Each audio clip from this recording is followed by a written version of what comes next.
How you doing? Let's talk about the ether, huh? Great. There's some goony bird yesterday in live stream said, the ether was disproven. Actually, it's atomism that was disproven. Everything is fields, and fields are not atoms, but let's slip into Tesla's logic on the ether and use some facts and reasoning behind things. One of the interesting things is that there have been countless, and it's just one aspect, countless theories on the ether. Countless.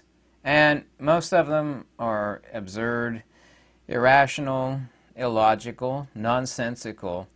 Let's metaphysics, for example. The Jaina have a crazy idea about the Atman being this little thing literally in the heart, not figuratively, rather literally. There's a million different views on the soul.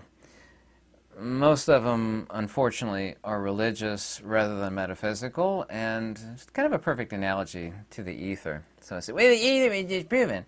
Like, I can disprove countless illogical beliefs and theories and speculations about the Atman as given through countless thousands of years, but that is not a dismissal or a disproval of the nature of the Atman. It's obviously not objective, it's pure subject, it can't have a Cartesian value of mass and magnitude.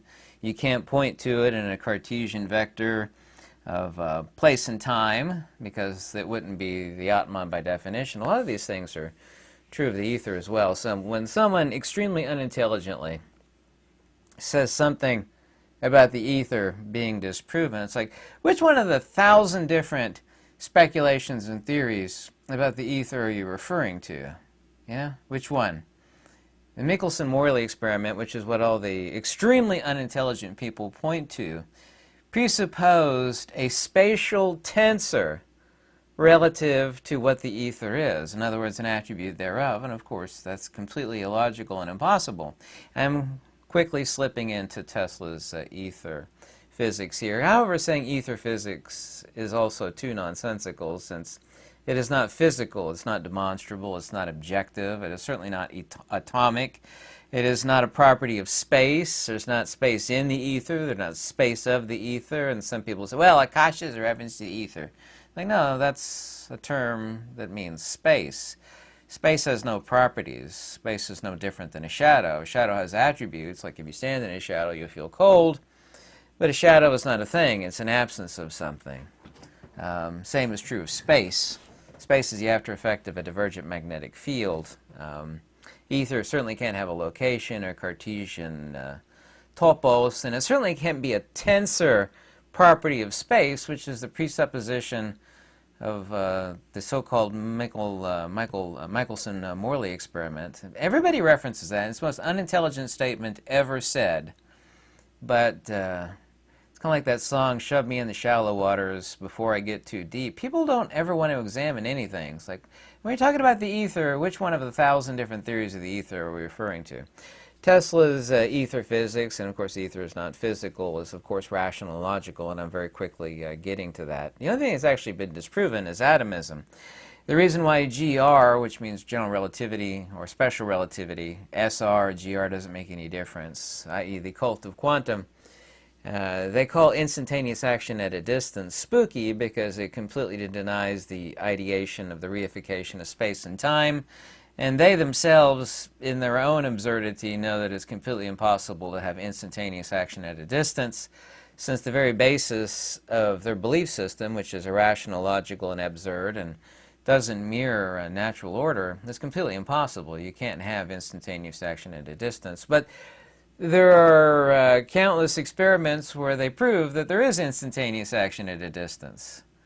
Well, nothing travels faster than the speed of light. Of course, light is not a speed. Everything of GR and relativity is based upon what they think they understand light to be. And of course, if you're an atomist, and these people are not physicists or scientists, they're mathematicians, they have to particleize everything, and of course they are by definition.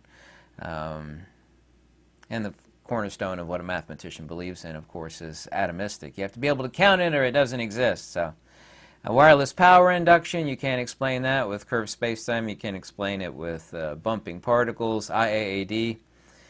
Instantaneous action at a distance. These same Goonie birds have never defined the term field or energy. They'll actually use words like quantum foam. Go look that up. Or dark matter. The reason why they call it dark matter, and this is their own definition, they think everything is matter. And it's dark because they don't know what it is. These are their words, by the way, not mine. So, well, something like 70-75% of the universe is dark matter. We don't know what it is, but it has to be matter because everything is matter. To them, everything is either matter or curved space-time, and talking about curved space-time is like talking about bending unicorn farts. You know, it's completely ludicrous. These are the same people, I'll remind you once again, that literally, go look this up, literally think that magnets are emitting virtual photons. Literally, not figuratively, literally. Absolutely ridiculous. Let's give a little thing on what they said on LET or Lorentzian ether theory. They actually still postulate the ether. They just use other words for it. It's like crying out Beelzebub in the middle of church service. They don't talk about the ether because to them it's the great evil word. There's a problem with the ether is that by making it undetectable, which of course it is undetectable in its rest state, because people don't understand rest energy. Of course, the ether is detectable. It's detectable in these neat little things called ether perturbation modalities, which is what a field is by definition. You make a step in the scientific method very, very difficult, if not impossible. You can't falsify the ether if it's undetectable. Well, that's actually accurate. What gets disproven is the notion of space being filled with a conventional-like medium, one that acts like a gas or a fluid. Which, of course, you know, is kind of a crude analogy, but that doesn't work either. You can't explain instantaneous action at a distance. When you try to measure the velocity of light, and of course light is not a velocity, it's the rate of induction of the hysteresis of the medium, no different than a sound wave. When we say sound wave, sound is not an emission. That's not my opinion, that's a fact. Sound is a disturbance of a medium, that of course is of the air. Undeniably so. This is the reason why Nikola Tesla said that light was a sound wave in the ether. Light is not an emission any more than sound is an emission. It's a disturbance, a perturbation of the medium.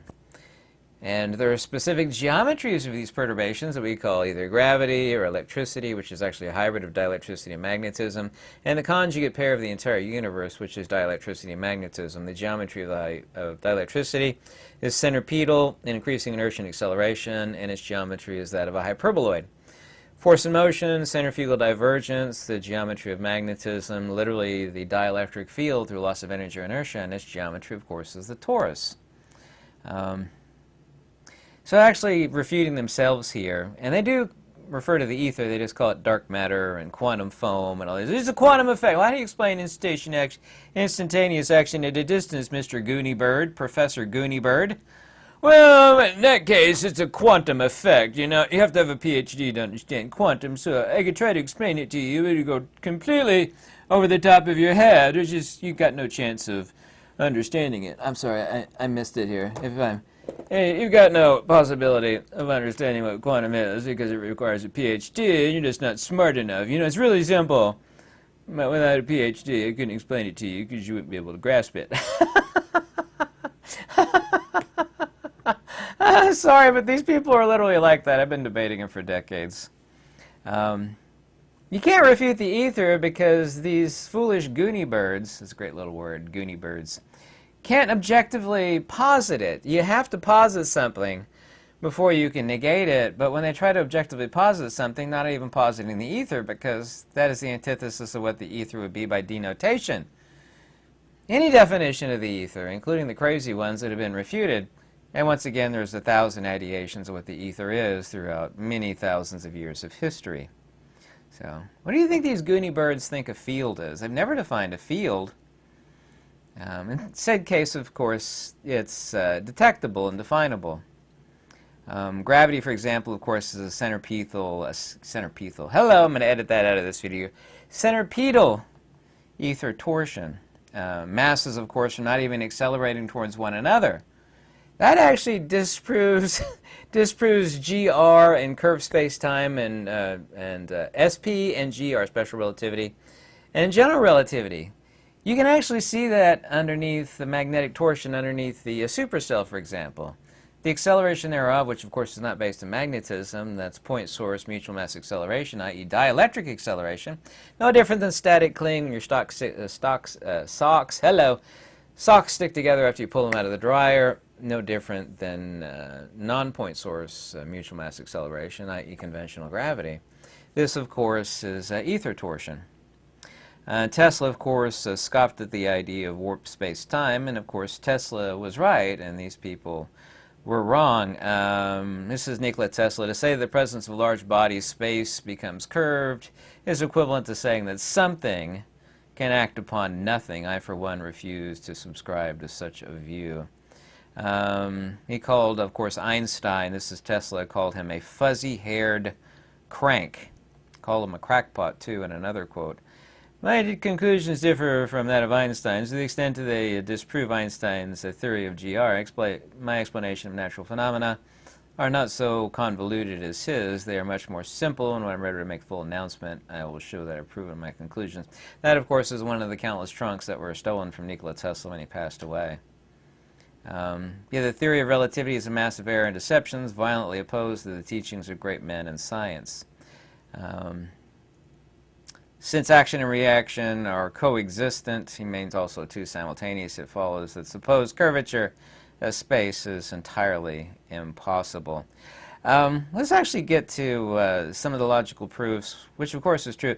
Now, light, it doesn't matter whether it's radio, gamma radiation, ultraviolet, visible light, it's all EMR, and these Goonie birds all admit to the same ideation. These are all traveling at the same speed. It doesn't matter if it's low energy radio. It's all, of course, EMR, electromagnetic radiation. Super high energy gamma radiation, which is extremely dangerous. They're all occurring at the same speed, composed of photons. All of this stuff is completely untrue. Light's not an emission. It's not a wave. It's not a particle. A wave of what? A wave is not a thing, rather what something does. It's not a particle. There's no such thing as a photon. That's not my opinion. That's what is also. And I'm interested in opinions, interested in facts, logic, and wisdom, what is rational. Nikola Tesla said this, and Dollard, and Heaviside, and the rest.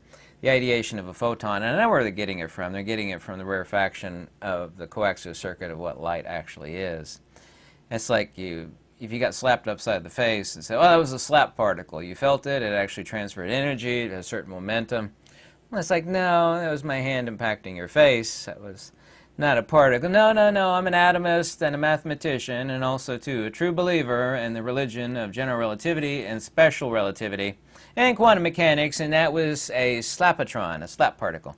This is how these people actually think. If everything's a hammer, to a hammer, everything's a nail, and to a atomist, everything, of course, is a particle. Did you know that Nikola Tesla called broadcast stations for radio, he called them ether whistles? Just think about that for a second. Just pause the video and think of what Nikola Tesla called broadcast stations. Didn't have TV broadcast stations in his time. They had radio broadcasts. But the same principle doesn't make any difference whether it's video or audio. He said the present stations are not propagating Hertzian waves, and Hertz had his own idea of these energy waves, but once again, waves of what?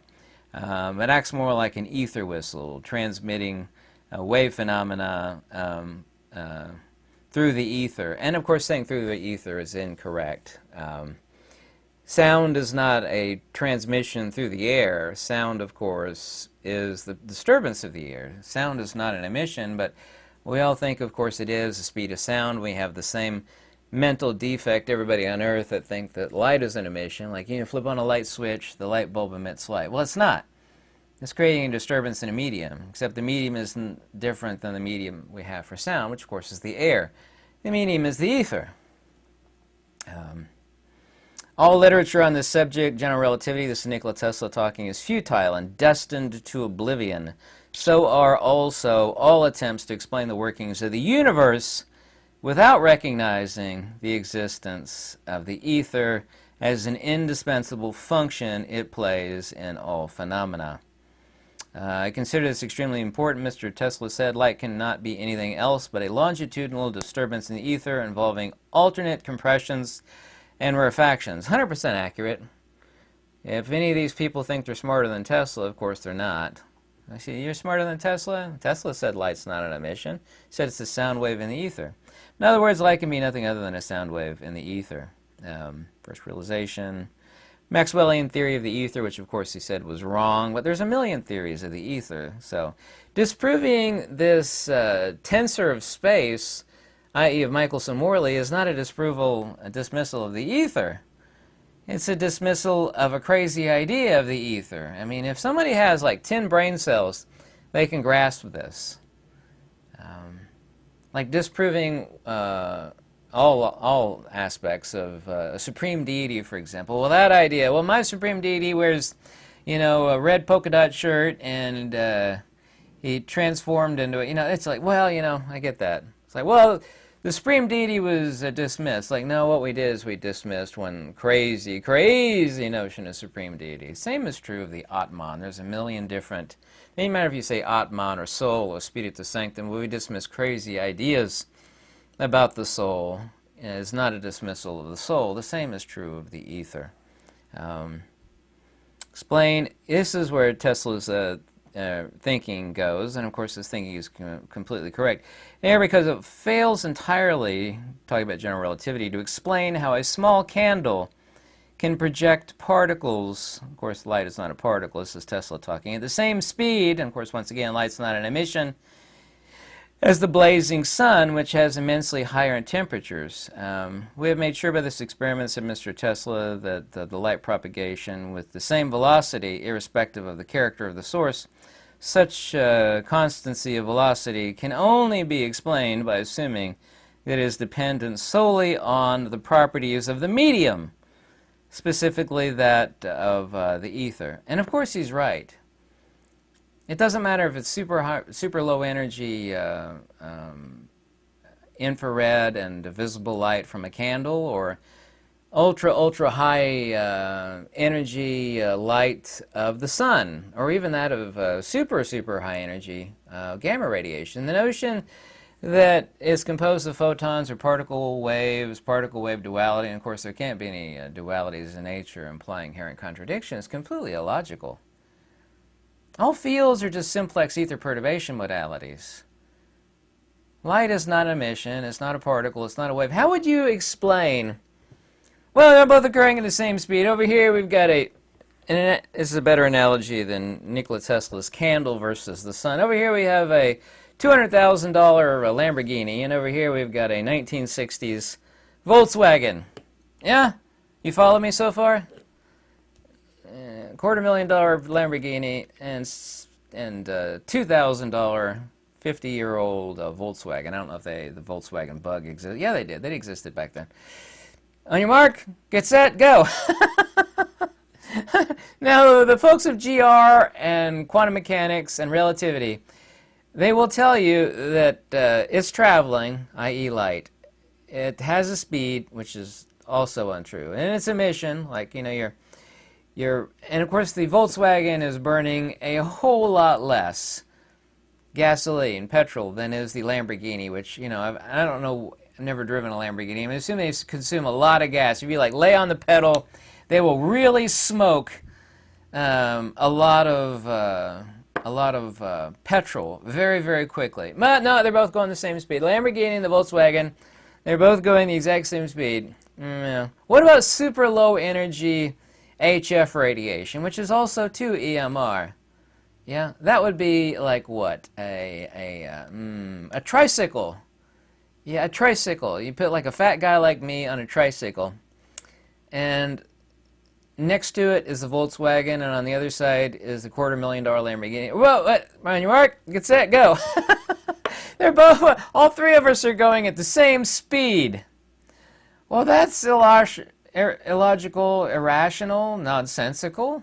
Well, what would explain it? Let's use retroductive Platonic, technically Pythagorean logic. So, super high energy versus super low energy, they're both the rate of induction at which the disturbance is occurring. We can call light a disturbance, and of course it is, and it's a disturbance of a medium.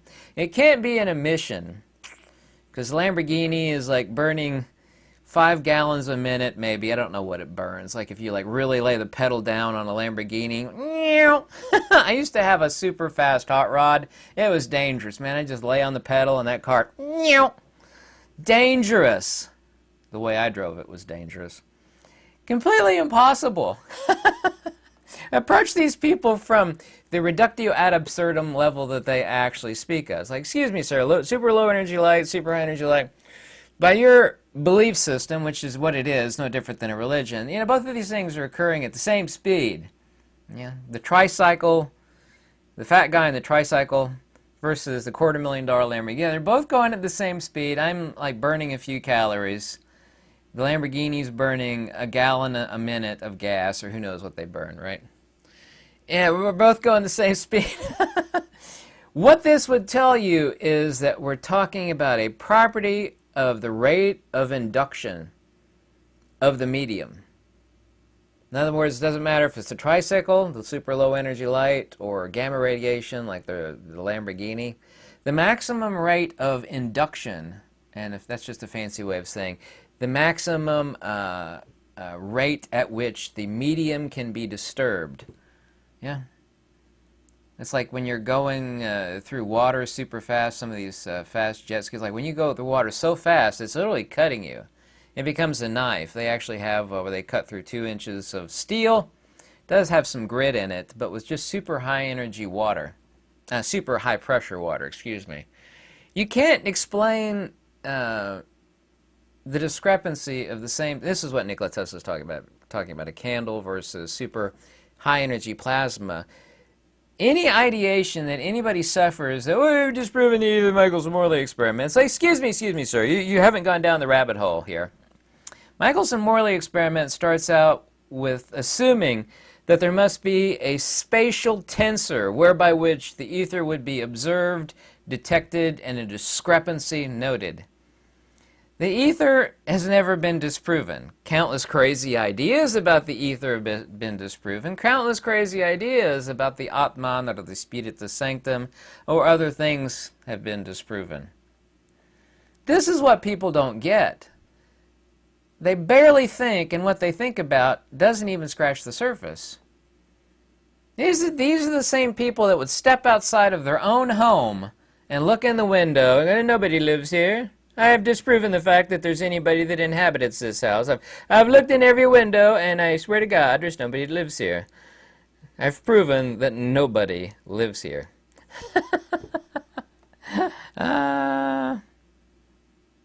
Ever heard that one before? An ether whistle? All broadcast stations are ether whistles.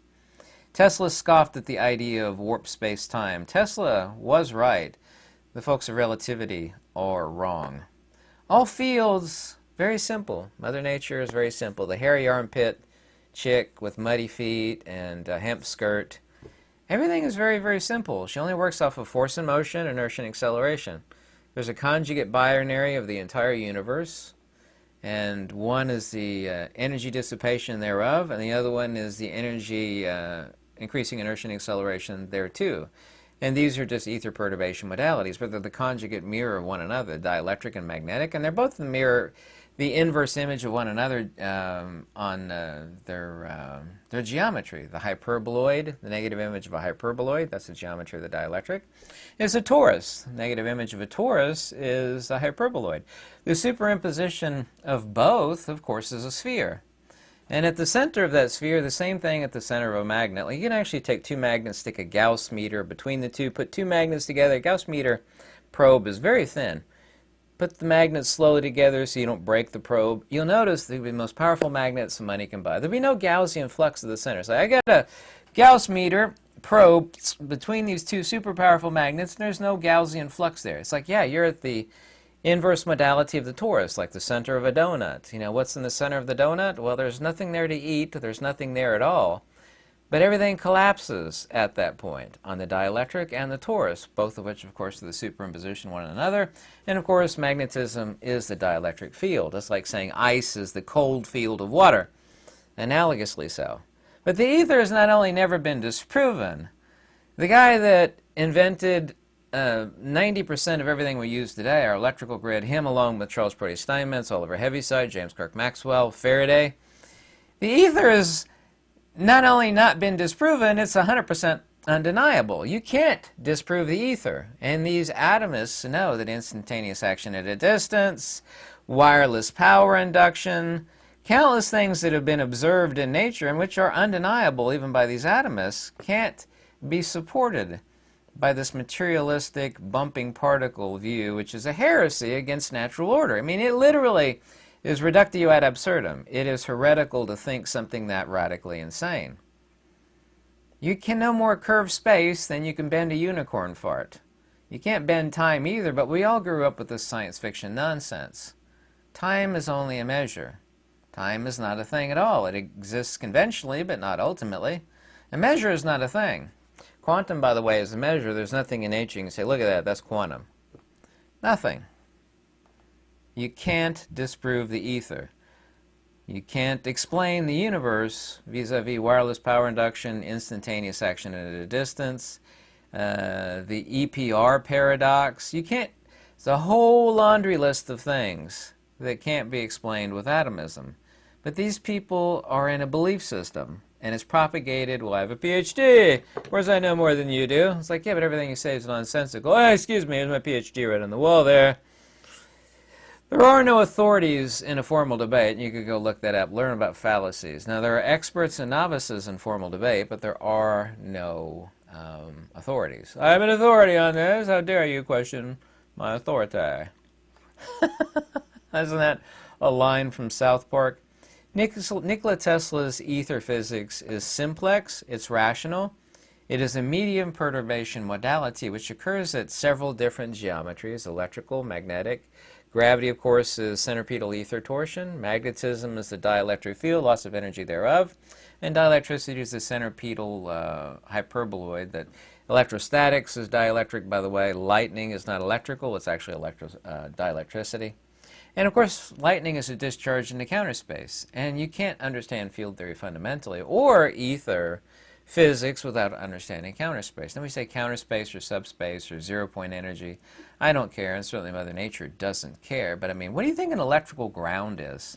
I love it when people scoff about counter space. Like, what do you think an electrical ground is? A ground is just a fancy word for counter space. Who cares what you call it? Don't get caught up in names. The ether has not only never been disproven, it's completely impossible to disprove the ether. 100% impossible. Nor can you explain it with atomism. And I'll remind you lastly that there's only ever been two postulates for the universe. One is based in the ether, and the other one is based in bumping particles. Thank you so much for watching. If you want to contact me, my information is in the description below. Thank you.